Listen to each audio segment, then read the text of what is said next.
তো রান্নাবান্নার জোগাড় তো পুরোই কমপ্লিট। এখানে আছে কাতলা মাছ, এখানে আছে বিট গাজর ভাজা, বাঁধাকপির তরকারি হবে। এই যে টমেটো পেঁয়াজ কেটে নিয়েছি, আর বাটনা বলতে বাটবো আদা আর জিরে বাটা। তো এখানে মাছ ভাজাটা আমি বসিয়েই দিয়েছি, মানে মাছটা ভাজতে দিয়ে দিয়েছি। আর তারপরেই দেখো আমি বিট গাজরটা ভেজে নিচ্ছি।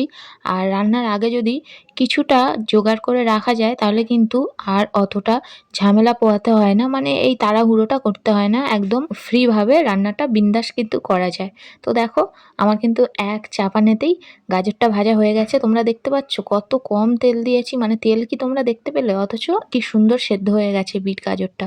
এটা কিন্তু একদম প্রথম থেকেই গ্যাসের ফ্লেমটাকে আস্তে আস্তে করে ভাজতে হবে। হ্যাঁ, সময়টা একটু বেশিই লাগে, কিন্তু তেল ছাড়া কিন্তু খুব সুন্দরভাবে ভাজাটা হয়ে গেছিলো। এখানে দেখো মাছের ঝালটাও করে নিয়েছি।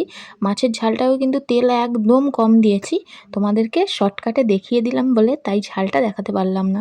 তোমরা বাঁধাকপির তরকারিটা করছি দেখো, এখানে কিন্তু তেল নেই বললেই চলে। আমি কিন্তু আস্তে আস্তে গ্যাসের ফ্লেমটাকে লো করেই কিন্তু আলু, টমেটো, পেঁয়াজ সবকিছু নেড়ে নেবো। আর এখানে আদা জিরে সাথে লঙ্কা, হলুদ, নুন এই সবকিছু দিয়ে একটা মশলা বানিয়ে নিয়েছিলাম, সেটা দিয়ে একদম হালকা আঁচে কিন্তু সুন্দর করে নেড়ে চেড়ে কষিয়ে নেব। আর কষানো হয়ে গেছে, দিয়ে দিয়েছি বাঁধাকপি। বাঁধাকপিটা ভালো করে নেড়ে চেড়ে নিচ্ছি, আর ঢাকা দিয়ে দিয়ে সুন্দর করে বাঁধাকপির তরকারিটাও হয়ে গেছে। তো ফাইনালি আজকে তো আমার রান্না বান্না কমপ্লিট। না, তেল ছাড়া বলাটা হয়তো ঠিক হবে না, একদমই অতি অল্প সামান্য পরিমাণে তেল দিয়ে আমার রান্না বান্নাগুলো কেমন লাগলো সেটা কিন্তু অবশ্যই জানিও। বিশ্বাস করো, খেতে কিন্তু খুব একটা খারাপ হয় না।